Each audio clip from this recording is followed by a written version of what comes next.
Infotech आहे, तर योग डिप्लोमा नाशिक युनिव्हर्सिटी, तर त्याच्या मध्ये मला वाटते आपलं वाशिमच टॉप आहे. कारण या वर्षीचा रिझल्ट 95, 96, 97, 99 आणि सरांच्या मिसेसला तर 100 पैकी 100% आहे आणि सगळ्यांना खूप छान असे पर्सेंटेज आहे. तर तुम्ही मन लावून हे लेक्चर्स ऐका आणि आपण जे प्रॅक्टिकल घेणार आहोत, तर मी प्रॅक्टिकल घेतलं होतं तेव्हा खूप जाणवलं की कंधरासन आणि धनुरासन मधला फरकही खूप जणांना समजला नाही. साधं वज्रासनातही बसता आलं नाही. शशकासन वगैरे जे आपण डेलीचे आसन आहेत, जे अगदी सोपे आहेत आणि त्याचे फायदे काय आहेत हे कोणा स्टुडंटला बिलकुल सांगता येत नव्हतं. तर कृपया असं करू नका. यावेळेस सिरियसली घ्या की इतका छान टफ रिझल्ट लागला आणि सर बिलकुल एक्सपर्ट शोधून काढत आहेत. जसे की रोशन व्यास सर आहेत. बाकीचे जे तुम्हाला मार्गदर्शन करतात त्यांना असं जे असतात ते मोलाचे मार्गदर्शन करणारे असतात. तर सिरियसली घ्या. किंवा आपण झोपून लेक्चर करत आहे, खाता खाता काहीतरी बनवता बनवता लेक्चर अटेंड करत आहोत, तर असं कृपया करू नका. कारण माझ्या मते तरी योग हा म्हणजे गंभीरतेचा विषय आहे. तो एक कॉमेडी नाहीये किंवा हसण्यावर नाहीये. किंवा जे कोणी आता सरांद्वारे योग शिक्षक बनलेले आहे, जे नाशिक युनिव्हर्सिटी थ्रू योग शिक्षक झालेले आहेत, तर जे बरेच पीएचडी सेंटरला त्यांना जॉब लागलेले आहेत, माझ्या पाहण्यात आहेत की त्यांना 14-14, 15-15 हजार रुपये महिना पडत आहे. फक्त 1 तास तुम्ही सेवा द्या आणि त्याच्या थ्रू तुम्हाला एवढा तुमचं योगदान जर केलं तर नक्कीच मिळते. आणि ही जर आपल्याला 14-15 हजार रुपये महिना आपण जर फक्त एका तासाची सेवा देऊन जर घेत असू, तर तो योग आपल्याला खरोखर मनापासून शिकावा लागेल. त्यासाठी तर आपण जास्त वेळ न घालवता सुरू करू. सर्वांनी पहिले आपले डोळे बंद करता आणि एक लंबा श्वास घ्या.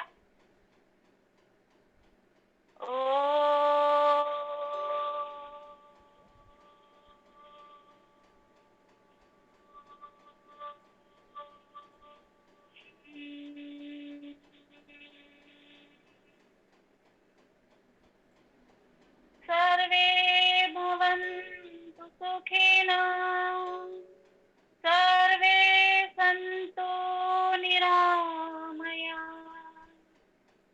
सर्वे भद्राणि पश्यन्तु, मा कश्चित् दुःखभाग् भवेत्.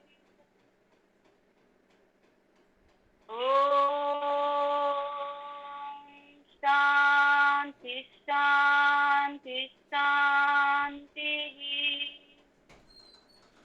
योगेन चित्तस्य पदेन वाचा मलं शरीरस्य च वैद्यकेन योपाकरोतं प्रवरं मुनीना पतञ्जलिं प्राञ्जलिरानतोऽस्मि. पतंजलिं प्रांजलिरानतोऽस्मि. महान मुनिश्रेष्ठ असे महर्षी पतंजली यांना आमचा नमन असो. तर आपण योग या विषयावर आज बोलणार आहोत. योगाची परिभाषा काय आहे तर तेही जाणणार आहोत. तर योग या शब्दाचा अर्थ काय आहे, तर आपल्याला परीक्षेत प्रश्न येणार आहे. म्हणून योग हा युज धातूपासून युज समाधो किंवा युज युधी, तुम्हाला ऑप्शन राहील 4 एमसीक्यूज की कोणत्या धातूपासून प्रत्यय लागून तयार झालेला आहे. तर योग हा युज धातूपासून. मग खूप जण फोन करून विचारतात कोणत्या धातूपासून शब्द बनला. तर लक्षात ठेवा की युज धातूपासून योग हा शब्द तयार झालेला आहे. संस्कृत शब्द युज समाधव. तर बघा, आता आपला पहिल्या चॅप्टर मध्ये योग परिचय आहे, योग व्याख्या आणि अर्थस्वरूप. तर योग म्हणजे काय, तर योग म्हणजे जुळणं. जुळणं म्हणजे तुमचं आणि माझं जुळणं जसं आहे तसंच आत्म्याचं आणि परमात्म्याचं जुळणं म्हणजे योग आहे. खरोखर अंतःकरणातून जर योग केला तर तुमचं माझं जुळणं म्हणजे हा योग आला. त्याचबरोबर आत्म्याचं परमात्म्यासोबतचं ऐक्य किंवा मिलन तो म्हणजे योग आहे. तर बघा की अंतःकरण चतुष्टय काय आहे. मन, बुद्धी, अहंकार आणि 4 नंबरवर आहे चित्त. नोट करून घेऊ शकता. अंतःकरण चतुष्टय जर विचारलं तर आलं पाहिजे. अंतःकरण चतुष्टय काय आहे, तर मन, बुद्धी, अहंकार आणि चित्त. अहंकार आणि चित्त. मन, बुद्धी, अहंकार, चित्त हे अंतःकरण चतुष्टय आहे. तर आता आपण योग म्हणजे काय बघू आणखी. योग चित्त वृत्ती निरोध. आपले जे चित्त आहे त्याच्यामध्ये किती वृत्ती आहे बघा. योग म्हणजे योग चित्त वृत्ती निरोध. पतंजली योग सूत्रामधलं समाधी पाद मधलं हे दुसरं सूत्र आहे. पहिलं आहे अथ योगानुशासनम आणि नंतर दुसरं सूत्र आहे योग चित्त वृत्ती निरोध. चित्तामध्ये 5 वृत्ती आहे, त्याचा निरोध करणे म्हणजे योग करणे आहे. चित्तामध्ये किती वृत्ती आहे हा प्रश्न सुद्धा येऊ शकतो. तर चित्तामध्ये 5 वृत्ती आहे. तर कोणत्या वृत्ती आहेत ते आपण बघणार पण आहोत. पण सध्या तुम्ही लक्षात ठेवा की चित्ताच्या वृत्तियां किती किंवा चित्त की भूमिका है कितनी है, चित्त की अवस्थाएं कितनी है, चित्त कितने प्रकार के है, तो 5 है. एवढं लक्षात ठेवायचं आहे. योग म्हणजे काय आहे तर योग म्हणजे युज धातूपासून तयार झालेला शब्द युज युजीर किंवा युज समाधो हा शब्द. जे ऑप्शन असेल तो लिहा, कन्फ्युज होऊ नका. तर त्यानंतर अंतःकरण चतुष्टय सांगितलेलं आहे. मन बुद्धी अहंकार आणि चित्त हे आपलं अंतःकरण चतुष्टय आहे. आणि योग चित्त वृत्ती निरोध म्हणजे चित्तामध्ये असलेल्या वृत्ती याचा निरोध करणे, त्याच्या परे होणं म्हणजे हा योग आहे. तर चित्ताच्या वृत्ती या चित्त की अवस्था आहे, चित्त की भूमिका आहे, 5 आहे. तर त्यानंतर चित्त म्हणजे काय आहे, बुद्धी आणि अहंकार. आणि आपण हे बघितलेलं आहे की अंतःकरण चतुष्टय काय आहे. तर युज धातूपासून हा शब्द बनला. तर आपल्याला हे माहित आहे की 90 ते 95% आजार हे आपले मनोकायिक आहे. आणि आता 21व्या शतकात मनोकायिक आजारांचा वर्चस्व आहे आणि मृत्यू त्यामुळेच होऊ शकतात. तर आता आपल्याला योगाशिवाय पर्याय नाही. एवढं सगळ्यांना जिथे ॲलोपॅथीचा विषय संपतो तिथून आयुर्वेद आणि योग सुरू होतो. आयुर्वेद आणि योग तिथून सुरू होतो की जेव्हा कंटाळतात खूप जण आजारी पेशंट, जेव्हा कंटाळतात ॲलोपॅथीची औषधं घेऊन, वेगवेगळे प्रकारचं त्यांना सलाईन लागल्या जाते, वेगवेगळे इंजेक्टेबल डोस घेऊन जेव्हा ते कंटाळतात तेव्हा ते मार्ग पत्करतात, तो म्हणजे योग आणि आयुर्वेदचा.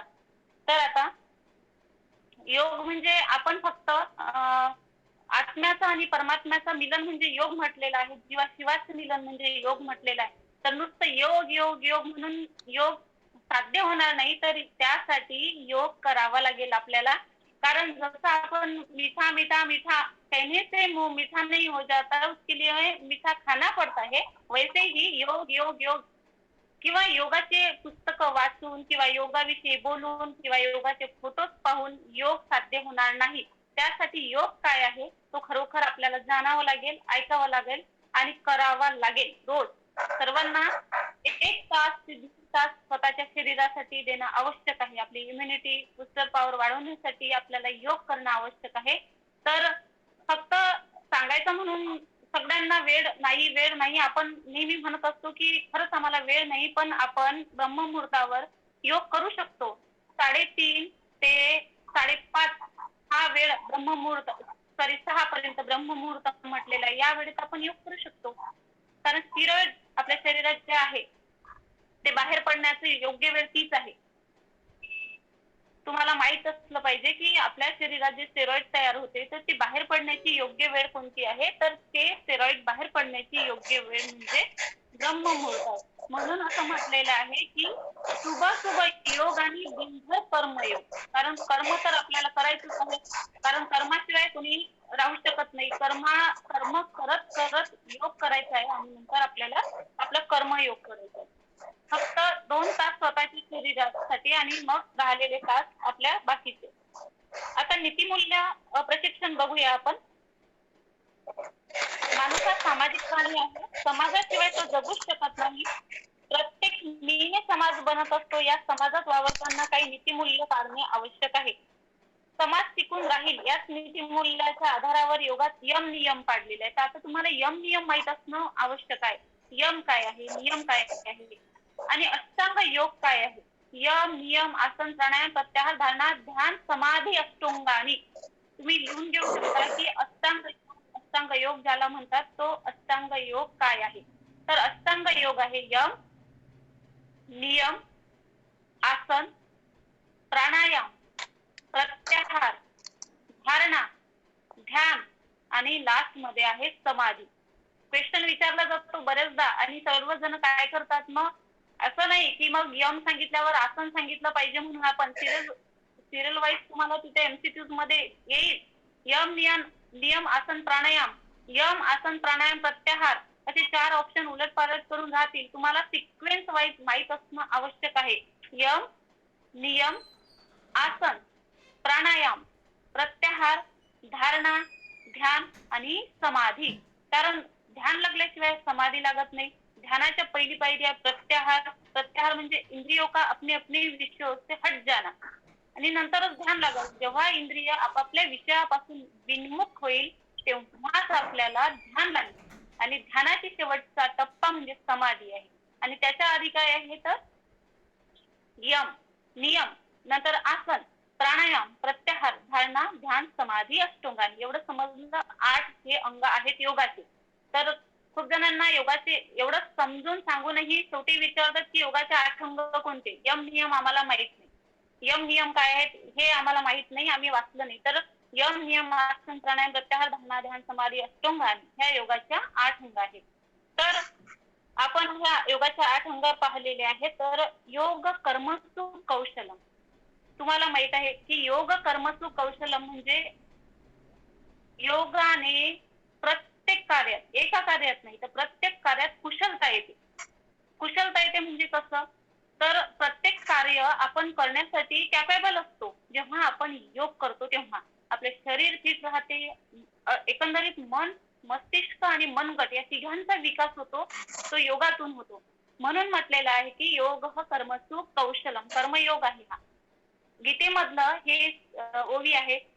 बुद्धियुक्त जहाती है उभे सुकृत दुष्कृतम तस्मात् योग युजस्व योगः कर्मसु कौशलम. बघा आता योग कर्मसु कौशलम काय म्हटलेलं तर ही कर्मयोगाची पण डेफिनेशन आहे आणि सोबतच आपण म्हटलो गीतेमधली ही व्याख्या आहे. कारण इंटरनॅशनल लेवलवरती जेव्हा आम्ही एक्झाम दिली होती तेव्हा मग कर्मयोग सांगताना कर्मयोग काय आहे तर गीताच सांगावं लागली की कर्मयोग काय आहे. तर बुद्धियुक्त जहातीय उभे सुकृत दुष्कृतम तस्मात् योगः योगः कर्मसु कौशलम. योगाने प्रत्येक कार्यात आपल्या कुशलता येते, कौशल्य येते म्हणून म्हटलेलं आहे योगः कर्मसु कौशल्य. आणि ही गीतेची लाईन आहे, पतंजलीची लाईन नाही. भगवद्गीतेमधली ही ओवी आहे, वाक्य आहे, श्लोक आहे, पतंजलीचा नाहीये. जे आपण यम नियम आसन बघितले आधी अष्टांग योग तो पतंजलीचा आहे आणि लगेच आपण आता गीताकडे आलेलो आहोत. पुस्तकात आहे त्या सिक्वेन्स घेता होता इथे घ्यायचं काही हरकत म्हणजे सांगावं असं नव्हतं मुद्दाम. तर आपण सिक्वेन्स वाईज या पुस्तकात जसं आहे तसंच घेत आहोत म्हणून मग इथे गीतेतला श्लोक पण आलेला आहे. तर यशवंतराव चव्हाण महाराष्ट्र मुक्त विद्यापीठाने योगाच्या सर्वच अंगाचा खोलवर विचार करून योग शिक्षण हे चांगल्या रीतीने समाजात मुरावे यासाठी प्रयत्न केलेले आहेत. ज्ञान घेऊन अर्धवट ज्ञान घेऊन अनेक ठिकाणी योग शिक्षण दिले जाते, त्याचा विपरीत परिणाम होऊ शकतो. म्हणून यशवंतराव चव्हाण विद्यापीठाने शास्त्रशुद्ध योगाचे शिक्षण सर्वांसमोर मांडलेले आहे आणि अनेक योग तज्ञांनी एकत्र येऊन सर्वसमावेश अशा अभ्यासक्रमाची रचना केलेली आहे. तर बघा तुम्ही हा चॅप्टर बघितला तर तुमच्या लक्षात येईल की फक्त योग सांगितला म्हणजे पतंजलीचा योग सांगितला का, फक्त भगवद्गीताच सांगितली का, हठयोग प्रदीपिकाच सांगितली का, फक्त घिरण संहिताच सांगितली का, की कोण्या अशा स्पेशल आर्ट ऑफ लिव्हिंगचाच योग सांगितले का, असं नाही केलेलं आहे. सर्व योगाला मान्य केलेलं आहे. अनुशासन सगळे विषय इथे मांडलेले आहेत. कोणताच प्रकारचा योग इथे सोडलेला नाहीये. जेव्हा हे पुस्तक आपण पूर्ण वाचू तेव्हा आपल्याला समजेल की घिरण संहिता नाही सोडली, हठयोग प्रदीपिका नाही सोडली, त्यानंतर शिवसंहिता पण सोडलेली नाही आहे. तर कुठल्याच विषयाचा योग इथे सोडलेला नाहीये. सर्वात विषयाचा असं योगानुशासनम जसं आपण म्हणतो ना की असं योगानुशासनम अनुशासन मध्ये राहून ह्या सूत्राची सुरुवात महर्षी पतंजलीने केली. तसंच या पुस्तकाची संरचना सुद्धा मी तरी म्हणाल असं योगानुशासनम अनुशासन मध्ये राहून केली. कुठलाच योग सुटलेला नाहीये. आर्ट ऑफ लिव्हिंग नाही, ना भगवद्गीता नाही, ना कुठलाच विषयाचा योग इथे सोडलेला नाही. तर भारताच्या सनातन ऋषी मुनींची वसुधैव कुटुंबम ही उदात्त संकल्पना यायला वेळ लागणार नाही. बरोबर योग गंगा ही यशवंतराव चव्हाण महाराष्ट्र विद्यापीठाच्या योग शिक्षकांच्या माध्यमातून केवळ भारतातच नव्हे तर जगभर पोहोचलेले आहे. आता आपल्याला सर्वांना माहित आहे की आपण 21 जूनला इंटरनॅशनल योग डे सेलिब्रेट करतो. हा सुद्धा क्वेश्चन विचारला जाईल आणि मॅक्झिमम लोकांना माहित आहे की 21 जूनला आपण इंटरनॅशनल योग दिवस साजरा करतो म्हणून. आता योगाविषयी समाजात बरेच समज आणि गैरसमज आहेत, तर ते कोणते आहेत आपण लक्षात घेऊया. पहिले तर असं म्हणत होते की योग म्हणजे हा फक्त साधू संन्यासी आणि बैरागी लोकांसाठीच आहे, किंवा जे संसारी लोक आहेत ते योग करत नाही, म्हणजे त्यांना योग करायला नाही पाहिजे अशी समजूत होती. की जे साधू संन्यासी आहेत, बैरागी लोक आहेत, ज्यांनी संन्यास घेतलेला आहे, जे ब्रह्मचारी आहेत, आचार्य आहेत, त्यांनीच फक्त योग करायला पाहिजे आणि संसारात राहून योग करता येत नाही. हा तर सर्वात पहिला चुकीचा योगाविषयीचा गैरसमज होता. तर आपण पुस्तकातल्या पॉइंट नुसार बघू की योगाविषयी समज गैरसमज काय आहे. तर भारतीय परंपरेत लिहिले गेलेले शास्त्रे म्हणजे जगाच्या संस्कृतीतील मुकुटमणीच आहे. योगशास्त्र हे एक जन मान्यता मिळवलेले शास्त्र आहे, ज्यात मानवाच्या उत्थानासाठी देवत्वापर्यंतच्या प्रवासाचा राजमार्ग आखून दिला आहे. तर योग मार्ग करता करता आपण योग हा असा आहे की योगावर आरूढ होत होत आपण राजमार्गाची पायरी चढू शकतो. विशेषतः विज्ञान जगतात अपूर्वाईच ठरत आहे. देशोदेशी घरोघर योग पोहोचविण्याच्या कार्यासाठी अनेक व्यक्ती संस्था योगदान देत आहेत. कोणती एक संस्था इथे म्हटली गेलेली नाही. अनेक संस्था, अनेक जण योगाला घराघरात पोहोचवण्यासाठी झटत आहेत. आता तुम्हाला माहित असेल की योगाला खेळ म्हणून मान्यता मिळालेली आहे. नवीनच मला वाटते 2-3 महिन्याच्या पूर्वीचीच गोष्ट आहे. योगाला खेळ म्हणून मान्यता दिलेली आहे आणि आता जवळपास गव्हर्नमेंटच्या स्कूल मधून पण योग हा विषय होईल लवकरच. कारण आता खेळ म्हणून जर मान्यता मिळालेली आहे तर आता योग हा लवकरच शाळेत पण आता कंपल्सरी मध्ये कुठे कुठे झालाही आहे. आता आपल्याकडे सुद्धा जी निघेल की योग हा आता कंपल्सरी मध्ये शाळेत सुरू होऊन जाईल. कारण योग सोसायटी जेव्हा मी महाराष्ट्राची सदस्य बनली होती तेव्हा नॅशनल स्पोर्ट्स अँड जेजेस मध्ये हा विषय मांडला गेला होता की यावेळेस आपल्याला योग हा घरात घरात जाऊन पोचलेला आहे, मान्य आहे, शाळेतही जाऊन पोचलेला आहे, पण योगाला खूप जण खेळ म्हणून मान्यता देत नव्हते. तर ती मान्यता आता आपल्याला आनंदाची गोष्ट आहे की ती आता मान्यता आपल्याला मिळालेली आहे की योग हा खेळ म्हणून घोषित केला गेला. मग योगाविषयी गैरसमज काय आहे.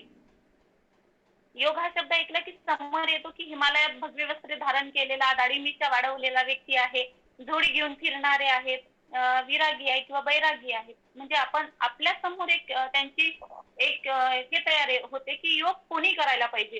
की आपल्या समोर येतो की संन्यासी म्हटलं की हिमालयात गेला, भगवे वस्त्रे घातले, दाढी मिशी वाढवली, भगवी जोडी घेतली आणि भगवी त्यांनी जोडी घेतलेली आहे आणि वैरागी व्यक्तिमत्व म्हणजेच योगी करणार आहे, अशी हे एक संन्यासाची पण व्याख्या होती आणि योगाविषयी पण बरेच गैरसमज होते.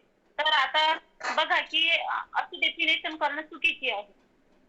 किंवा मग योग म्हणजे काय तर चमत्कार आहे. योग म्हणजे फक्त एक चमत्कार आहे, हे पण एक चूक आहे. हवेत तरंगणारा, गायब होणारा, अनेक दिवस जमिनीत गाडून घेणारा वगैरे असा समज असतो. पण असं हे चूक आहे. हे योगाविषयीचे गैरसमज आहे. आपण जिथे पाहून राहिलेलो आहोत की योग म्हणजे काय की असं नाही की फूक मारली इकडून तिकडून आणि आपला आजार बरा झाला. योग म्हणजे ही डेफिनेशन नाही आहे योगाची की आपण काहीतरी चमत्कार केला किंवा पाण्यावर तरंगलो किंवा मग हवेत उडून राहिलो तर हा म्हणजे योग नाहीये. तर ही एक गैरसमज आहे योगाचे की मी योग केला तर मला आजार आता लगेच झालेला आहे आणि इन्स्टंट माझा आजार पळून गेला, तर असं नाहीये. रोग घेऊ नये यासाठी, रोग होऊ नये यासाठी घ्यावयाची काळजी म्हणजे योग आहे. लक्षात घ्या. योग म्हणजे रोग होऊच नये यासाठी घ्यावयाची काळजी म्हणजे योग आहे. तर स्वामी कुवलयानंदांनी योगाचे वैज्ञानिक अधिष्ठान समजावून कपिल गुढतेने तर योग म्हणजे सुख समाधानाची गुरुकिल्ली आहे, समृद्धीकडे नेणारा राजमार्ग आहे. मनोकायिक विकारावर तर योग हा रामबाण उपाय आहे. भल्या भल्या डॉक्टरांना चकमा देणारे मनोकायिक विकार योगापुढे मात्र नांगी टाकतातच. आता आपल्याला माहित आहे जे योग करत असतील आपल्या सेशन मध्येही त्यांना माहित आहे योगाचा महिमा अगाध आहे, योगाचा महिमा अपरंपार आहे. मी स्वतः जाणते की योग काय आहे. फक्त नॉलेज नाही तर मनातून की योग काय आहे आणि मला सकाळी ब्रह्ममुहूर्तावर उठून किंवा दुसरीकडे सेशन घेऊन दिवसभर मला किती स्फूर्ती मिळते, ऊर्जा मिळते आणि समाधान मिळते, संतुष्टी मिळते. जे करेल त्यालाच ते जाणू शकेल की योग खरोखर काय आहे. फक्त 15 दिवस केला आणि 8 दिवस गॅप दिला, 20 दिवस केला आणि 2 दिवस केला नाही असं नाही. परफेक्ट टायमिंग, परफेक्ट मेथड आणि कंटिन्युटी के साथ असं आपलं योगाविषयी हे पाहिजे. तर आज योगाचा प्रचार खूप वाढला आहे. अनेक योग तज्ञ ठिकठिकाणी योग वर्ग घेताना दिसतात. मात्र शिकून झाले की सराव प्रत्येक जण आपापल्या परीने सोयीने जसा वाटेल तसा करीत असतात. काळ, वेळ, जागा इत्यादी गोष्टीचे नियम पाळताना दिसत नाहीत. तर काही जण चक्क फिरत फिरत प्राणायाम करीत असतात. काही जण टीव्हीवर पाहून किंवा तयार सीडी पाहून करतात. खरं तर योग ही मनावर संस्कार करण्याची प्रक्रिया आहे.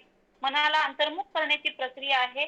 शारीरिक स्तरावरील आसने व प्राणायाम यांच्या मानसिक परिणामांची प्रकर्षता जास्त आहे. तर बघा की योग म्हणजे काय, मी सीडी आणली एखादी किंवा मग पुस्तक आहे माझ्या समोर आसनाचं किंवा मग मी टीव्हीवर पाहून योग शिकतो, तर असा योग शिकणं योग्य नाही. योग तज्ञ ज्याप्रमाणे सांगतात, जागा कशी असावी, वातावरण कसं असावं, कपडे कसे असावे, तुमचं आसन कसं असायला पाहिजे, एवढ्या सगळ्या गोष्टी सोबतच तुम्ही शरीरानं कुठे तुम्ही अपंग आहात का, तुम्हाला कुठे मार लागलेली आहे का, कुठे तुमच्या हाताला लचक, ह्या सर्व गोष्टीवर जो तज्ञ लक्ष देऊन तुम्हाला योग शिकवत असतो तो खरा योग शिक्षक आहे. नाहीतर तज्ञ तर बरेच असतात, पण स्टुडंट समोर बसलेले आहेत पण त्याच्या आजारावर लक्ष नाही. समोरून आपण सूचना देतो की त्या व्यक्तीला पायाची हालचाल करता येत नाही आणि वरून म्हणतो आपण त्याला वज्रासनात बसा आणि षटकासन करा. तर अशा वेळेस तो योग शिक्षक व्यवस्थित त्याला सांगत नसतो. कारण आपण जर त्याला पायाला इजा आहे तर आपण पहिलेच इन्स्ट्रक्शन द्यावं लागेल की ज्यांना पायाला अर्थरायटिसचा त्रास आहे, ज्यांना गुडघेदुखीचा काही प्रॉब्लेम आहे, त्यांनी वज्रासनात सुरुवातीला बसू नका.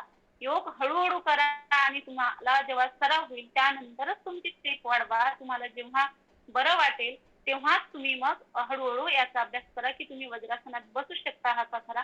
तर असं जर नाही केलं, उलट जोर जबरदस्तीने वाकून शरीराला इकडून तिकडून तीर देऊन असं जर आसनं करून घेतली तर त्याला फायदा न होता उलट जास्त त्याला तोटा होईल आणि मग योगाविषयी त्याची आस्था कमी होऊन जाईल.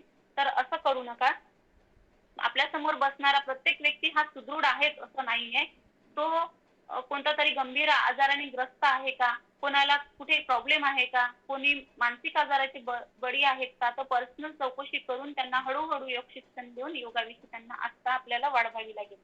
म्हणूनच म्हटलेलं आहे की योग शिकताना यम नियम पाळणं सगळ्यात पहिले. या पतंजलीने यम नियम का बरं ठेवलेला आहे, आसन नाही ठेवलं, प्राणायाम नाही ठेवलं, तर सगळ्यात पहिले यम नियम ठेवलेला आहे. शौच, संतोष, तप, स्वाध्याय, ईश्वर प्रणिधानी नियमः हे नियम आहेत. यम सत्य, अहिंसा, सत्य, अहिंसा, ब्रह्मचर्य हे यम आहेत. अहिंसा, सत्य, अस्तेय, अपरिग्रह, ब्रह्मचर्य हे यम आहेत.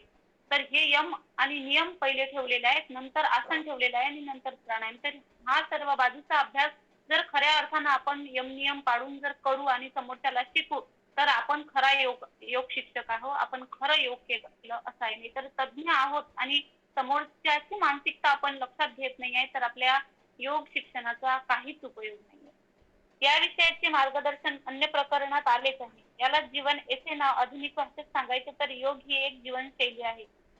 हल्ली त्यालाच आर्ट ऑफ लिव्हिंग म्हणतात. जीवन जगण्याची कला, ज्याला उमगली तो आयुष्य खऱ्या अर्थाने जगला. भगवद्गीतेमध्ये म्हटलेलं आहे की योग कर्मसु कौशलम आणि कर्मातील कौशल्य म्हणजे योग होय.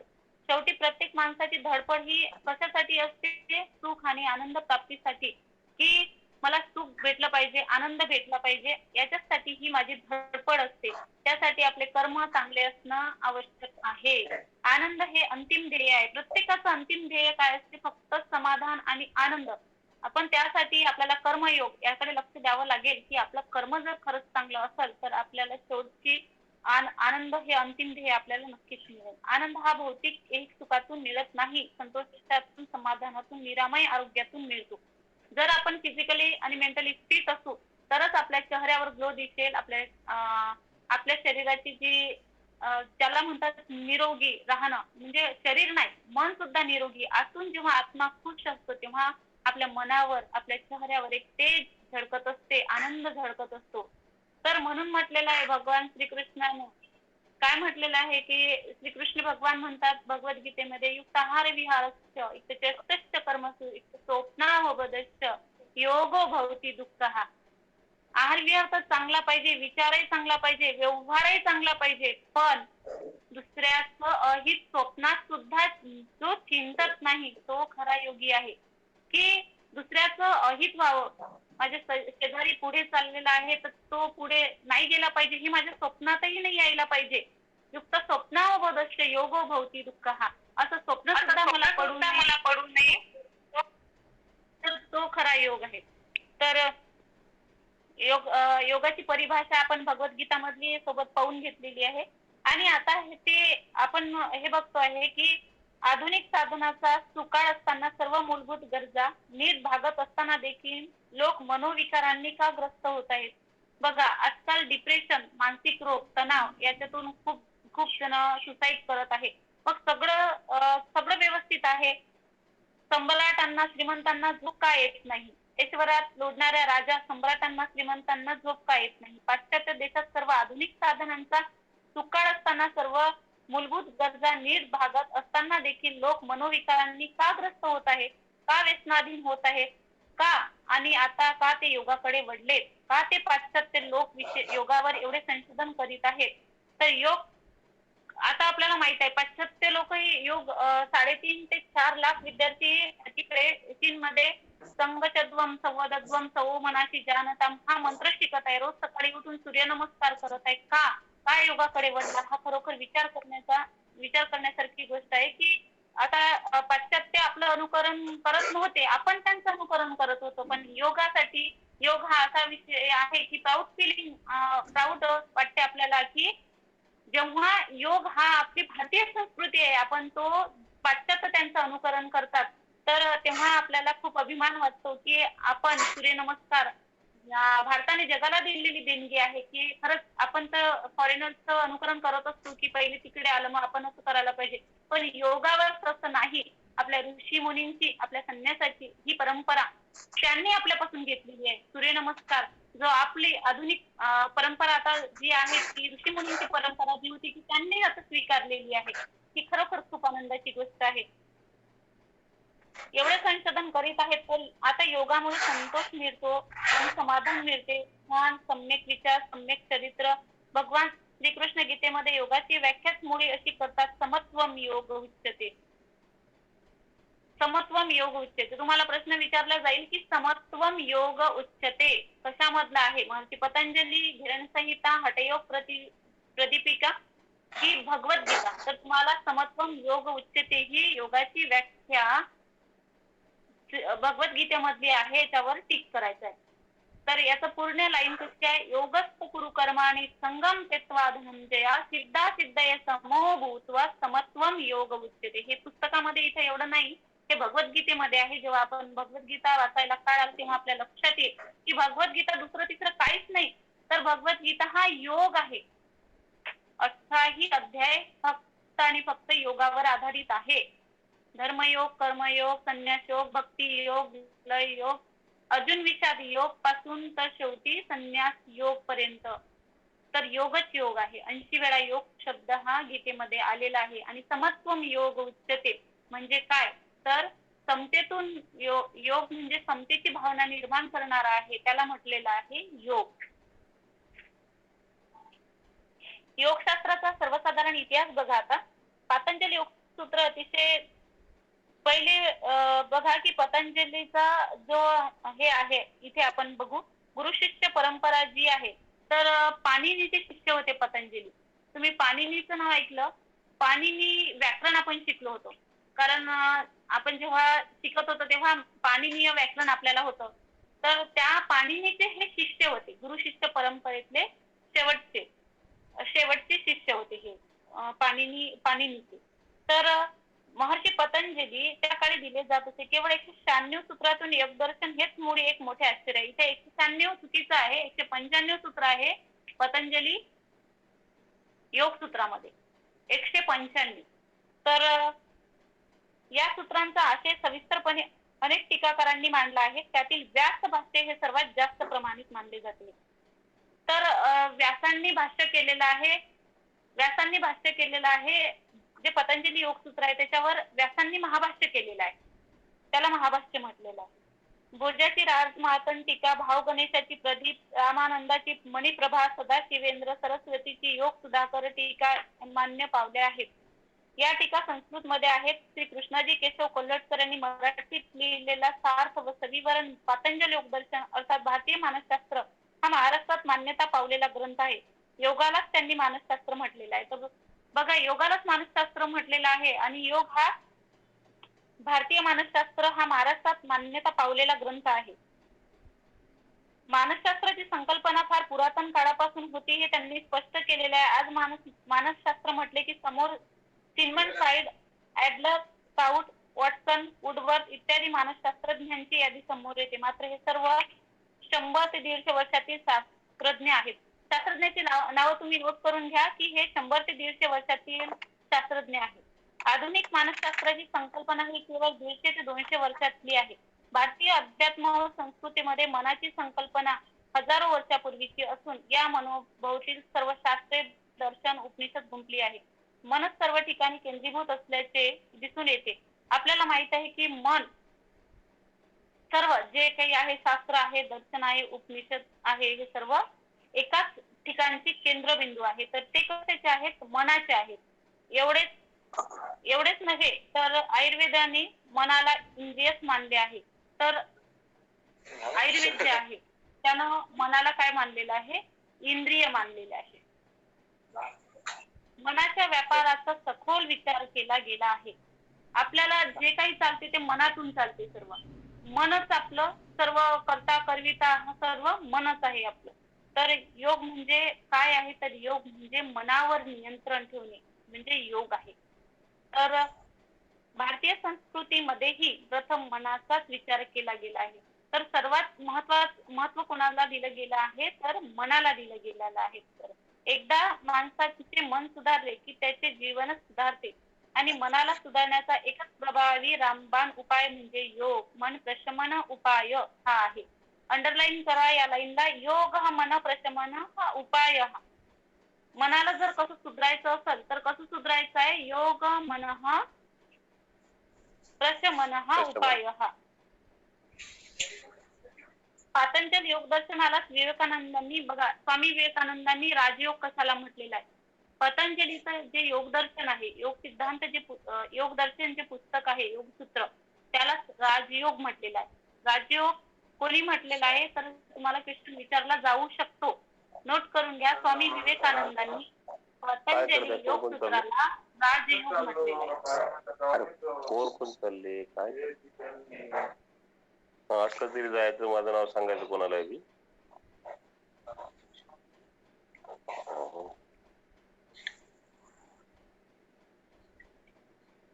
सर आवाज येत आहे सर? हॅलो. हो हो. तर बघा, स्वामी विवेकानंदांनी राजयोग कशाला म्हटलेला आहे? तर स्वामी विवेकानंदांनी पतंजली योग सूत्रालाच राजयोग असे म्हटलेले आहे. तर स्वामी विवेकानंद हे सुद्धा योगासाठी खूप प्रख्यात आहेत. पातंजल योग सूत्राचे आणखी वैशिष्ट्य म्हणजे त्यांनी योगाच्या अनुष्ठानासाठी किंवा प्रात्यक्षिकासाठी कोणतेही मार्गदर्शन केलेले आढळत नाही. कोणत्याही आसनाचे, प्राणायामाचे किंवा ध्यान विधीचे वर्णन आढळत नाही. मॅम आवाज क्लिअर येत नाहीये. Ma'am hello. हा, आता आवाज क्लिअर येत नाहीये. आवाज क्लिअर येत नाहीये तुमचा. मला तुमचा येतोय ना क्लिअर. तुम्ही नेटवर्क मध्ये नाही का? मग आहे. मला तुमचा क्लिअर येतो.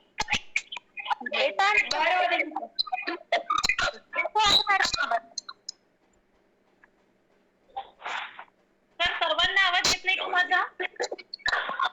येत आहे. ठीक आहे. तर बघा, आपण आता 12व्या शतकाच्या सुमारास हठयोगाकडे आलो. आता बघा, एकाच चॅप्टर मध्ये किती योग आहे?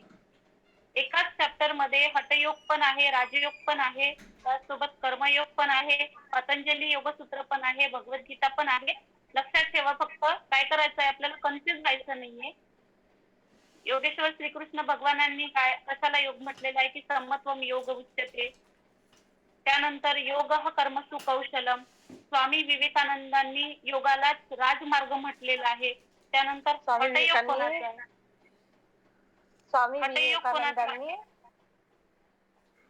योगाला राजयोग म्हटलेला आहे. राजयोग म्हटलेला आहे योगाला. योगाला. पतंजलीला पण पतंजली योग सूत्राचे अखिल वैशिष्ट्य म्हणजे आपण शेवटच्या 10 मिनिटात आपण प्रश्न उत्तर घेऊयात. तुम्हाला जर काही कन्फ्युजन असेल तर विचारू शकता तुम्ही. एवढा टॉपिक संपवायचा आहे आपल्याला. बघा, हठयोग स्वामी स्वात्मारामांची हठयोग प्रदीपिका आहे. स्वामी स्वात्माराम हठयोग. स्वात्माराम या पॅराग्राफ मध्ये नाव इथे नाही दिलेलं, पण हठयोग स्वामी स्वात्मारामांची आहे. योगा अभ्यासाची जागा आपल्याला माहित आहे की योगा करायला बसलं तर आपल्याला मोकळी जागा पाहिजे, स्वच्छ वातावरण पाहिजे, शांत वातावरण पाहिजे आणि त्याचसोबत एखादं शांत म्युझिक एखाद्या पाण्याच्या किंवा एखाद्या नदीच्या ठिकाणी आपण करू शकतो, एखाद्या मोकळ्या हवेत करू शकतो. प्राणायाम, शुद्धी क्रिया, मुद्रा, बंध इत्यादी क्रिया योगांगाचा उल्लेख त्या काळात लिहिल्या गेलेल्या आहे. त्या काळात म्हणजे कधी? हठयोगच्या 12व्या शतकातल्या. मुद्रा, बंध, आसन, प्राणायाम आणि षटकर्म. षटकर्म म्हणजे शुद्धी क्रिया. षटकर्म म्हणजे शुद्धी क्रिया. लक्षात घ्या, कन्फ्युज होऊ नका. शुद्धी क्रिया म्हटलेलं आहे हठयोग प्रदीपिकामध्ये. आणि पुढे येईल की कधी कुठेतरी शब्द राहील षटकर्म, तर तुम्ही म्हणाल की हे तर इथे सांगितलेलं नव्हतं, मग आता इथे कसं सांगितलं, तर कन्फ्युज नका हो. तर इथे काय आहे, जेव्हा आपण शिकतो की हठयोग प्रदीपिका आपण शिकत आहोत आणि स्वामी स्वात्मारामांची हठयोग प्रदीपिका आहे, तर त्याच्यामध्ये आसन आहे, प्राणायाम आहे, शुद्धी क्रिया आहे, मुद्रा आहे आणि बंध आहे. मग पतंजलीचे काय आहेत? पतंजलीचे यम, नियम, आसन, प्राणायाम, प्रत्याहार, धारणा, ध्यान, समाधी. आणि हठयोगाचं काय आहे? आसन, प्राणायाम, शुद्धी क्रिया, मुद्रा, बंध. या क्रियायोगांना हठयोग म्हटले गेलेले आहे. हॅलो मॅडम, परत सांगा. हे परत सांगा थोडं. हठयोग. आसन, प्राणायाम,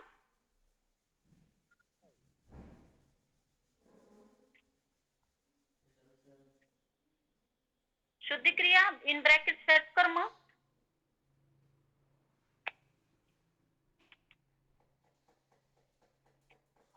शुद्धी क्रिया म्हणजे षटकर्म म्हटलेलं आहे. धोती, बस्ती, नेती, नवली, त्राटक, कपालभाती हे षटकर्म आहे. पुढे बघू आपण. आज आपलं पहिलंच आहे, त्यामुळे आपण एकदा हे सर्व तुम्हाला कठीण वाटेल म्हणून आपण एवढं डीप नाही जाऊ आज आपण. तर आपण फक्त षटकर्म, शुद्धी क्रिया हे नावच आपण आज बघून घेऊ हठयोग मध्ये. तर हठयोग मध्ये प्राणायाम, आसन, प्राणायाम, षटकर्म किंवा शुद्धी क्रिया. लेक्चरर आहे का ती? काय तुला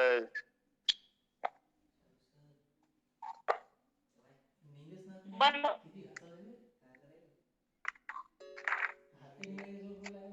यालाच क्रियायोग, या क्रिया ज्या आहेत यालाच हठयोग म्हटलेला आहे. तर कोणी म्हटलेलं आहे? स्वामी स्वात्मारामांनी. तर ह म्हणजे आणि थ म्हणजे काय हे पाहणार आहोत आपण. ह म्हणजे हकार आणि थ म्हणजे ठकार. ह म्हणजे उजवी नाडी आणि ठ म्हणजे डावी नाडी. ह थ. तर बघा, ह म्हणजे सूर्य म्हणजे उजवी नाडी. या नाड्यामध्ये कन्फ्युज होऊ नका. ह म्हणजे सूर्य म्हणजे उजवी नाडी. थ म्हणजे चंद्र म्हणजे डावी नाडी.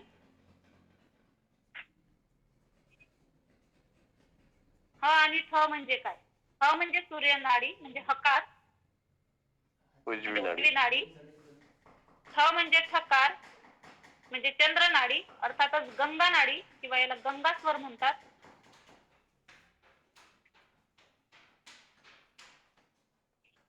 असं समजा की आपण YCB याची पण तयारी सोबत सोबत करून राहिलो. YCB लेवल 1, लेवल 2, लेवल 3 तुम्हाला द्यायची असो की नसो, पण आपली तयारी होऊन राहिलेली आहे योग डिप्लोमा सोबतच. छ सूर्यनाडी, चंद्रनाडी, गंगा नाडी, पिंगला नाडी आणि सुषुम्ना ही जी आहे त्याला म्हणतात मेरुदंडातून जी आपला जो मूलबंध आहे तिथून ह्या सहस्त्रारपर्यंत ही सुषुम्ना नाडी आहे. तर बघू आपण, जेव्हा मी तुम्हाला प्रॅक्टिकल सांगेल ना तर तेव्हा सांगेल समजावून. तर आज एवढं बघू की हठ म्हणजे काय. तुम्हाला हठ म्हणजे समजलं, ह आणि थ, सूर्यनाडी, चंद्रनाडी, इडा आणि पिंगला. इडा म्हणजे डावी आणि पिंगला म्हणजे उजवी. ही म्हणजे इडा पिंगळा, इडा पिंगळा. गरम, ही गरम, ही थंड. डावी म्हणजे थंड, उजवी म्हणजे गरम. बर. सूर्य त्याच्यासाठी सूत्र दिलेलं आहे बघा. सूर्य चंद्रम सूर्योगात हठ योगो निगत्यते. ते पूर्ण सूत्र कसं आहे. हकार कीर्ती सूर्यस्य सकार चंद्र उच्यते, सूर्य चंद्रम सौरयोगात हठ योगो निगत्यते. हे त्याचं सूत्र आहे, पण सूत्र नाही विचारलेलं आहे आपल्या डिप्लोमाला. तर आपण सूत्र YCB लेवल 3 ला विचारतात. तर आपण फक्त बघू बेसिक की ह आणि थ काय आहे. तर बघितलं ह आणि थ, इडा आणि पिंगला, गंगा आणि यमुना, डावी आणि उजवी, थंड आणि गरम. हठयोगावर अनेक ग्रंथ उपलब्ध आहेत. त्याचा योगाविषयी वेगवेगळे प्रवाह व परिभाषा आहेत. मात्र लक्ष ते म्हणजे कैवल्य प्राप्ती किंवा समाधी. सर्वांचं लक्ष एकच आहे. योगाचे ग्रंथ कितीही वेगळे असू द्या, ती मग हठयोग असू द्या, घेरण किंवा पतंजल योगसूत्र किंवा मग भगवद्गीता किंवा शिवसंहिता, सर्वांचं लक्ष एकच आहे. ते लक्ष म्हणजे काय, शेवटचा टप्पा आहे आपला, पण तो एकच असतो, तो म्हणजे मोक्ष प्राप्तीचा, ध्यानाचा. मोक्ष प्राप्तीसाठी, ध्यानासाठी आपण धडपडत असतो. तर सर्वांचं घुमून फिरून एकच मिशन आहे, एकच टार्गेट आहे, ते म्हणजे ध्यान लागलं पाहिजे. पतंजलींनी जसे यम, नियम, 8 अंगे सांगितली आहेत, तसेच हठयोगकारांनी हीच अंगे वेगळ्या पद्धतीने सांगितली आहेत. आज हठयोगातील या ग्रंथाचा उपयोग योगाभ्यासासाठी केला जातो. हठप्रदीपिका, घेरण संहिता, शिवस्वरोद्य, योग तारावली, गोरक्ष संहिता. आता घेरण संहिता हा जो ग्रंथ आहे तो महर्षी घेरण ऋषींनी लिहिलेला आहे. तर लक्षात ठेवा, हठप्रदीपिका स्वामी स्वात्मारामांनी, घेरण संहिता घेरण महर्षींनी यांनी लिहिलेली आहे. घेरण ऋषींनी त्यांच्या नावावरूनच नाव पडलेलं आहे घेरण संहिता, म्हणजे महर्षी घेरणने लिहिली, घेरण ऋषींनी लिहिलेली, म्हणूनच त्याला घेरण संहिता म्हटलेलं आहे. आणि हा जो काळ होता ना, मध्ययुगीन काल, त्याला नाथ परंपरा असं म्हटलेलं आहे. कारण नाव कसे येतात बघा, मच्छिंद्रनाथ, गोरखनाथ, त्यानंतर नाथनाथ असेच नाव येतात. तर ही नाथ परंपरा होती. यामध्ये 317 श्लोक आहेत. कशामध्ये, घेरण संहितामध्ये 317. एवढं डीप मध्ये का बरं दिलेलं असेल, कारण हा अभ्यास आहे आपल्याला. 317 श्लोक आहे आणि सप्तोपदेश आहेत, 7 उपदेश केलेले आहेत. घेरण संहितेमध्ये 7 उपदेश केलेले आहेत. हठमध्ये किती आहेत, 4 आहेत.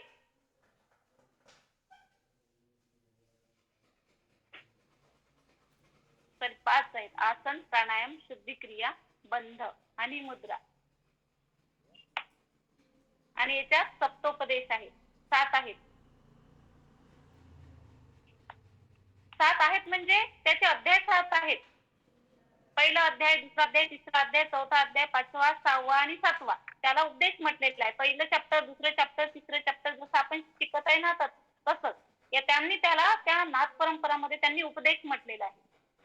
आता बघा, हठयोग, मंत्रयोग, गोरक्ष संहिता. आता आपण गोरक्ष संहिता बघणार आहोत. इथपर्यंत आपल्याला समजलेलं आहे. काही क्वेश्चन? समजलं मॅडम. कारण 10 2ला क्लास संपणार आहे. 10 मिनिटात तुम्ही काही तुमच्या डिफिकल्टी आहे, काही समजलं नाही, स्पीड जास्त होत असेल किंवा मग काही लक्षात नाही आलं तर विचारा.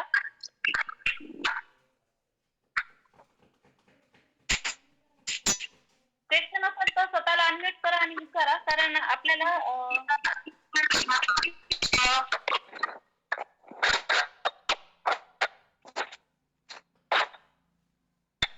नाहीतर आपण पुढे जाऊया. चला बघा पुढचं. ज्ञानयोग, कर्मयोग, भक्तियोग, अभ्यासयोग, ध्यानयोग, अनासक्ती योग अशा विविध मार्गातून लोकांपुढे चित्तवृत्ती विरोध सांगून याला जो भावेल सोपा वाटेल तो मार्ग आम्ही स्वीकारावा.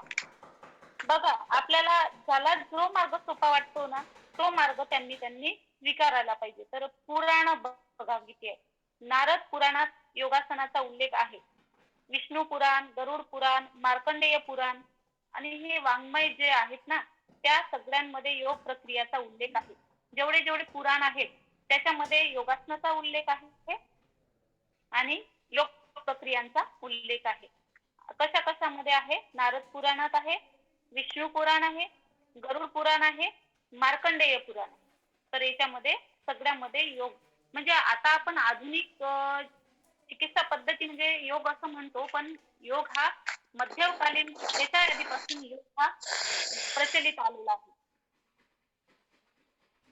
योग हा शब्द संस्कृत भाषेतील युज या मूळ धातूपासून बनलेला असून युज याचा अर्थ जोडणे, एकत्र आणणे, मिलन होणे असा आहे. मी तुम्हाला स्टार्टिंगला समजावून सांगितलेलं आहे की योग याचा अर्थ काय आहे. जोडणे, एकत्र आणणे किंवा मग मिलन होणे असं आहे. तर मग हे कोणाचा कोणासोबत संबंध? तर आत्म्याचा परमात्म्यासोबतचा मिलन, आत्म्याचा परमात्म्यासोबतचं ऐक्य, जीवाशिवाचं मिलन, तो म्हणजे योग आहे. हे आपण बघितलं आहे. योगशास्त्राचा उल्लेख हा वेद व उपनिषदामध्ये आढळतो. मग योगशास्त्र जे आहे तर ते उपनिषदामध्ये पण आढळते. जे उपनिषद आहे 11 ईश, केन, कट, प्रश्न, मांडूक, मांडूक्य, तरी जे उपनिषद आहेत आपले मेन 11 आहेत तर त्याच्यामध्ये सुद्धा योग योग आणि केवळ योगच आहे. तर योगशास्त्राचे स्वरूप तो कसा करावा याचा उल्लेख आहे. आणि सगळ्यांनी हेच सांगितलेलं आहे की योग आपण कसा करावा, योगामध्ये काय योगाचं काय फायदे आहेत, योगा कोणी करायला पाहिजे, योगा किती लाभदायी आहे, आपल्या मनावर किती परिणाम करतो आणि हे प्रत्येक याच्यात तेच पण थोडं थोडं त्याच्यामध्ये मतभिन्नता असू शकते.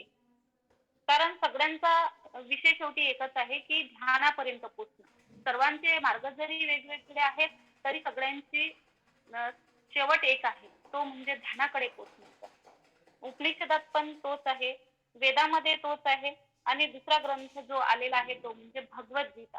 तो तर मी तुम्हाला सगळ्यात पहिल्यांदाच सांगितलेला आहे की 18 अध्याय जे भगवद्गीतेमध्ये आहे त्या 18ही अध्यायात योग हा शब्द आलेला आहे. आणि जेव्हा अर्जुन खूप थकून गेला होता, त्याला घाम फुटला होता, काय करू, सगळे समोरचे माझेच तर आहे, कोणी माझे काका, कोणी मामा, कोणी भाऊ आहेत आणि मी कसा लढू आता, मला म्हणजे आपण आता म्हणतो माझी बीपी वाढली, तेव्हा तीच प्रक्रिया असेल. घाम फुटला, दरदरून आला, चक्कर येणे, भोवळ येणे तुम्हाला, तेव्हा मग योगेश्वर आवर ना ते बोलीपर्यंत. मला काय माहित तू खाली बसली काय म्हणून.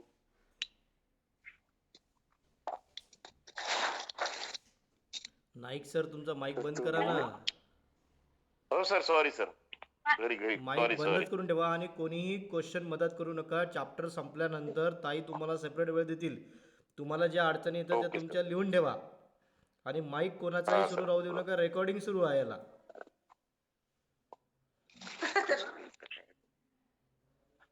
तर जेव्हा अर्जुनाला ही स्थिती झाली तेव्हा श्रीकृष्णाने जे समजावून सांगितलं आणि ते म्हणजे काय आहे तर तो म्हणजे फक्त योगच आहे, दुसरं काही नाही आहे. की जेव्हा श्रीकृष्ण अर्जुनाला भगवद्गीता समजावून सांगतात म्हणजे काय सांगतात नेमकं तर योगच सांगतात. ते म्हणतात योगस्थ कुरु कर्म आणि संगम तत्वम धनंजय सिद्धा सिद्धयो समो भूत्वा समत्वम योग उच्यते. अर्जुनाला मार्गदर्शन जे करतात, अर्जुन जेव्हा घाबरून जातो तेव्हा त्याला भोवड येऊन जाते, हे सर्व माझेच आहे, सगळे माझे स्वकीय आहेत, आपतेष्ट आहे, आता मी कसा लढणार आहे सोबत. तर श्रीकृष्ण जेव्हा मार्गदर्शन करतात 18 अध्यायाचं, ती म्हणजे गीता आणि तोच म्हणजे हा योग आहे. तर तेव्हा काय म्हणतात श्रीकृष्ण अर्जुनाला, तपस्वीभ्योऽधिको योगी ज्ञानीभ्योऽपि मतोऽधिक कर्मीभ्यश्चाधिको योगी तस्माद् योगी भवार्जुन. म्हणजे काय,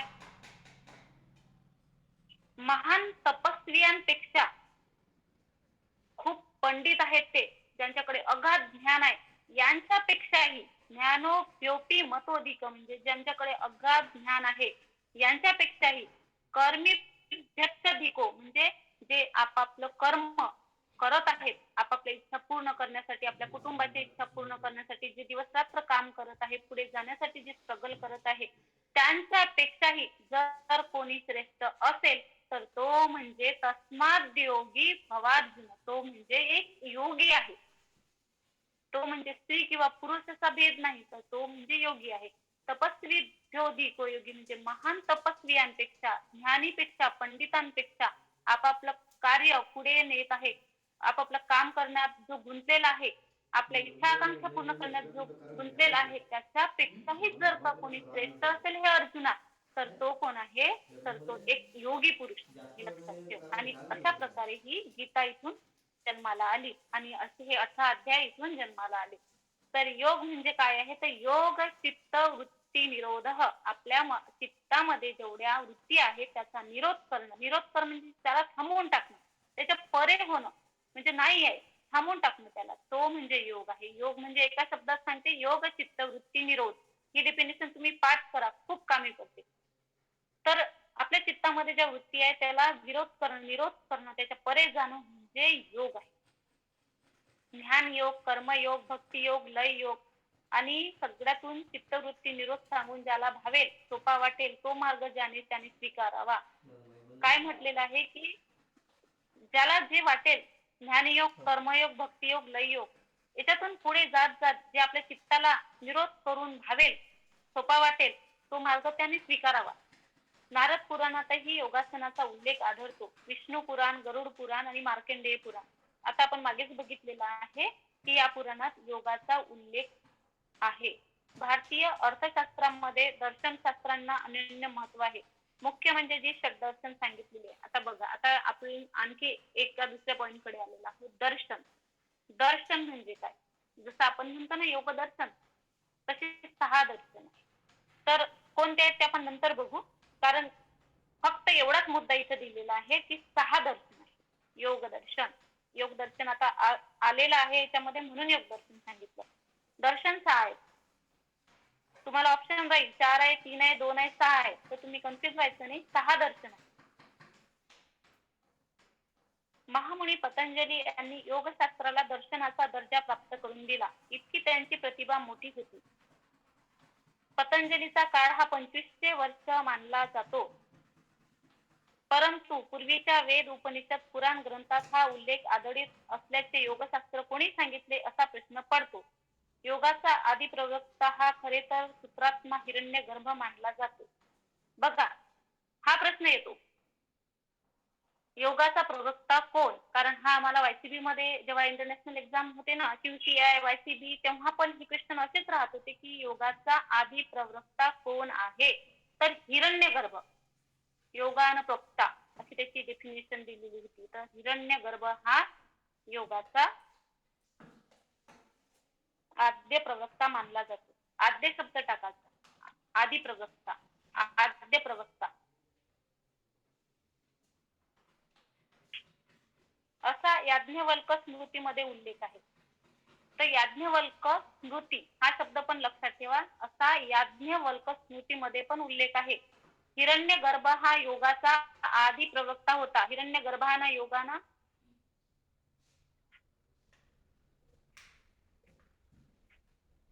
हिरण्यगर्भ प्रोक्त योगाचा अनुवाद शेषावतार कृपा सिंधू भगवान पतंजलींनी केला आणि म्हणूनच पतंजलींनी योगसूत्राची सुरुवात असयोग अनुशासनम अशी केली. तुम्हाला माहित आहे की योगाचा आदी प्रवक्ता म्हटलं तर काय सांगायचं? हिरण्यगर्भ. आणि कोण्या स्मृतीमध्ये आहे तर याज्ञवल्क स्मृतीमध्ये. तर याज्ञवल्क स्मृतीमध्ये सांगितलेलं आहे की योगाचा आदी प्रवक्ता हा हिरण्यगर्भ आहे. आणि तिथूनच मग योगसूत्राची सुरुवात झाली. आणि सुरुवात झाली म्हणजे काय झालं, जे 195 सूत्र सांगितलेले आहे त्याची सुरुवात कशी झाली, अथ योगानुशासनम. ही मी एक शास्त्र लिहिण्याची जी पद्धत आहे माझी माझी म्हणजे महर्षी पतंजलीची, ती मी अनुशासन मध्ये राहून करतो. याचा अर्थ तोच होते अथ योगानुशासनम, म्हणजे आता माझ्या अनुशासनाला सुरुवात झालेली आहे. एक सूत्रबद्ध पद्धतीनं जो समाधीपाद, साधनपाद, जेवढे पाद लिहिले त्यांनी 4, तर ते त्याला एका सूत्रबद्ध ओव्यामध्ये 195 सूत्रामध्ये त्यांनी जोडलेलं आहे. त्याच्या अनुशासनाची सुरुवात मी इथून करतो, म्हणजे आता योगानुशासनम. आणि नंतर आहे योग चित्तवृत्ती निरोध, ही योगाची डेफिनेशन आहे. योग चित्तवृत्ती निरोध तदा द्रष्टु स्वरूपेवस्थानम. योग काय आहे की स्वतःच स्वरूप पाहणं, म्हणजे तदा द्रष्टु स्वरूपेवस्थानम. योग चित्तवृत्ती निरोध तदा द्रष्टु स्वरूपेवस्थानम. तर हे असं सूत्र आहे. तर हे सूत्र जर तुम्ही कधी पतंजली योग सूत्र तुमच्याकडे असेल आणि 195 सूत्र जर वाचले तर समाधीपात जर केला तर तुम्हाला त्यात पहिलं सूत्र दिसेल असं योगानुशासनम. आणि योगाची डेफिनेशन दिसेल योग चित्तवृत्ती निरोध. आणि मग पुढे पुढे सांगतात महर्षी पतंजली की योग काय आहे, स्वतःला जाणण्याची कला आहे. मग पुढे सांगतात की चित्ताच्या वृत्ती किती आहे, भेद किती आहे. आणि असं करत करत आपण शेवटी सगळं आपल्याला 195 सूत्रात अनुशासन मध्ये समजून जाते की काय आहे खरं. तर इथे आपण योगाबद्दल जेवढं ऐकलं तेवढं नक्कीच तुम्हाला समजलेलं असेल. इथं आपलं चॅप्टर आपण थांबूया. आणि काही अडचण असेल तर मी एकदा तुम्हाला काय काय सांगितलं ते सांगते की आपण योगाची 8 अंगे शिकलो होतो की अष्टांग योग काय आहे, यम, नियम, आसन, प्राणायाम, प्रत्याहार, धारणा, ध्यान, समाधी, अष्टांग, हे योगाचे 8 अंग आहेत. त्यानंतर हठयोग शिकलो. त्यानंतर घेरण संहितामध्ये 7 उपदेश आहे. घेरण संहिता कोणी लिहिली तर महर्षी घेरण ऋषींनी लिहिली. स्वामी स्वात्मारामांनी हठयोग प्रदीपिका लिहिली. पतंजली योग सूत्र महर्षी पतंजलींनी लिहिली. महर्षी पतंजली योग सूत्र आहे त्याच्यावर व्यास भाष्य लिहिलं गेलेलं आहे, महर्षी व्यासांनी लिहिलं. त्यानंतर इडा म्हणजे डावी, पिंगला म्हणजे उजवी. त्यानंतर इडा पिंगला हा सूर्य म्हणजे गरमी उत्पन्न करणारा, चंद्र म्हणजे शरीराला शीतलता देणारा, थंडावा देणारा. एवढा अभ्यास एवढा नाही, याच्यापेक्षा खूप जास्त अभ्यास आपण डीप मध्ये शिकलो. आता जर काही अडचण असेल तर तुम्ही विचारा, कारण डीप मध्ये शिकलो आपण. भगवद्गीता पण आपण भगवद्गीतामध्ये समत्वम योग उच्यते हे योगाचे डेफिनेशन आहे. त्याचप्रमाणे योगस्थ कुरु कर्माणी संगम त्यक्त्वा धनंजय ही पूर्ण डेफिनेशन पाहिली. त्यानंतर आपण तपस्व्यापेक्षा सगळ्यांपेक्षा कसा योगी श्रेष्ठ आहे आणि 18 अध्याय कसे जन्माला आले हे पण पाहिलेलं आहे. त्यानंतर योगाचे गैरसमज पाहिलं की योग कोणी करू नये, का करावा, कोणासाठी योग आहे, कोणासाठी नाही, योगाची जागा कशी असावी, योगाविषयी मन योगावर कसं कंट्रोल, योग मनाला कसं कंट्रोल करते, अंतःकरण चतुष्टय काय आहे, मन बुद्धी अहंकार चित्त हे आपले अंतःकरण चतुष्टय आहे. त्याचप्रमाणे आपण योगाचा सगळा इतिहास आपण इथं बघितलेला आहे. तर रवी सर हो ताई. हा, आपलं सेशन इथं संपलं, पण कोणाला काही असेल प्रॉब्लेम तर विचारा म्हणा, कारण नंतर हा टॉपिक होणार नाही आपला परत. 1 बाय 1 ज्यांना काही क्वेश्चन असतील त्यांनी आता क्वेश्चन विचारू शकता. नाईक सर. मॅडम ओम मॅडम, अमित बोलतो सर. ओम सर डायरेक्ट क्वेश्चन विचारा. ओम सर, कोणत्या चॅप्टरवर कोणते प्रश्न येऊ शकतात ते कृपया सांगाल का प्लीज? नाही, असं नसतं सर. प्रत्येक चॅप्टरवरती प्रश्न येणार असं कुठेही दिलेलं नाही की कुठल्या चॅप्टरवर कुठं किती प्रश्न येतील, याचं असं काही नाही आहे. कुठलाही प्रश्न नाही, विचारू मी शकता. त्याच्यामध्येच सांगत आहे की तुम्हाला हे विचारू शकते. जे VVIP आहेत, IMP इम्पॉर्टंट, तुम्हाला मध्येच सांगत आहे मी. एका पॅराग्राफवर तुम्ही तुमच्या सर्वांना एक गोष्ट मी सांगतो की आपल्या पूर्ण योगामध्ये जर सर्वात कठीण जर कुठला विषय असेल तर तो योग सिद्धांत आहे. म्हणून ताईंनी पहिलं बुक जे आहे ते योग सिद्धांत हा विषय निवडला. पण त्याने एवढ्या डीपमध्ये नॉलेज सांगतात हे PhD लेवलला. आणि ताईंनी आयुष मंत्रालयाची एक्झाम दिल्या, यामध्ये सुद्धा एवढ्या कठीण स्तरावरती योग सिद्धांताविषयी माहिती दिलेली नाही.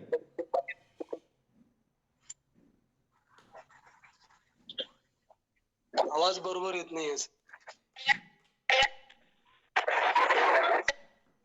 आवाज बरोबर नाहीये. आपले 6 विषय आहेत ना,